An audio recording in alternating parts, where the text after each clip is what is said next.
My first ad this week is that guard for Detroit, Jaden Ivey. For your Pistons, he's 52% rostered in Yahoo leagues. He started the last 5 games for Detroit. Frankly, don't know why he hasn't started more. Though he did play very poorly off the bench, which was killing his stats.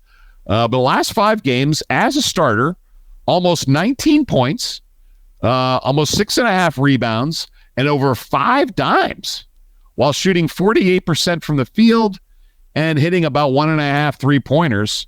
He's ranked 118th in 8 category leagues over the last 14 days. Better in points league due to his free throw shooting and turnovers. Anyway, the Pistons have 4 games next week. I think Ivey has finally turned the corner, convinced Coach Monty he should be starting. He was certainly a key part of that real challenge they gave the Celtics last night. So let's hope Monty does the right thing, sticks with Ivey as a starter for those struggling Pistons.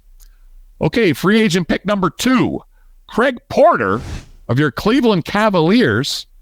The undrafted rookie is rostered in only 22% of leagues on Yahoo. He's playing big minutes with Darius Garland and Donovan Mitchell injured. Hopefully we see Mitchell return shortly. But Garland is out until at least January 7th with that jaw issue. That's a serious injury.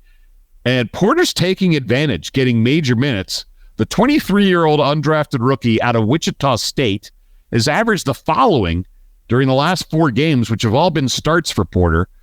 Over 10 points, over 7 rebounds, and 8 assists a game with 2.6 stocks over 31 minutes of run. It's a great stat line. And the Cavs, they also have 4 games a week. Now, fans, before we get into more waiver wire stuff, if you like this video, find it helpful, please hit the like and subscribe buttons below to make sure you get all the future good content from all 3 hosts on our usual weekly podcast, as well as all the other podcasts we run during the week. Anyway, yes, Craig Porter and the Cavs have 4 games next week. My third waiver wire pick is Peyton Watson of the Denver Nuggets. He's only 8% rostered in Yahoo. The second-year player is starting with Aaron Gordon, who's out with those dog bites. No timetable for his return. Watson got the start last night. The first game without Gordon. Got the start in Thursday's win over Memphis. Put up 20 points, 5 rebounds, and 2 assists. You might remember Watson was a late first-round pick out of UCLA in the 2022 draft. He's only 21 years old. Plenty of upside here. And Watson hits threes. He took 10 3-point attempts last night. He hit 4 of them from behind the arc. He's going to keep gunning for threes. Has a nice 3-point percentage. And per 36 minutes this season, he's averaging 3 stocks. So I think there's a lot of upside for this run Watson's going to get while Gordon's out. He's certainly going to get a lot of big, wide-open jumpers with the Joker attracting all the attention and Murray attracting all the attention. You can just picture Watson draining a lot of corner threes as he's left wide open. And your Nuggets, they also have 4 games next week. All right. Now let's move on to number 4 free agent pick. And that's Trayce Jackson-Davis, the rookie for the Golden State Warriors. We mentioned him last week's pod. He's 26% rostered on Yahoo. The rookie's getting big minutes with Draymond Green out. We don't know when he returns. You know, his suspension's indefinite. Though Woj did say it's possible he could return late next week. We'll see. I'm not sure the NBA is going to be that lenient. As far as Trayce Jackson-Davis goes, qualifies as a forward and center on Yahoo, which is nice. He's just a forward on ESPN. But the last 6 games for TJD, almost 11 points, over 9 rebounds, 1.2 blocks with solid percentages, and those Warriors have 4 games next week. I should say next week, everyone's got 4 games, except for 10 teams with only 3 games. It should be a week for your squad to get a lot of games played this week.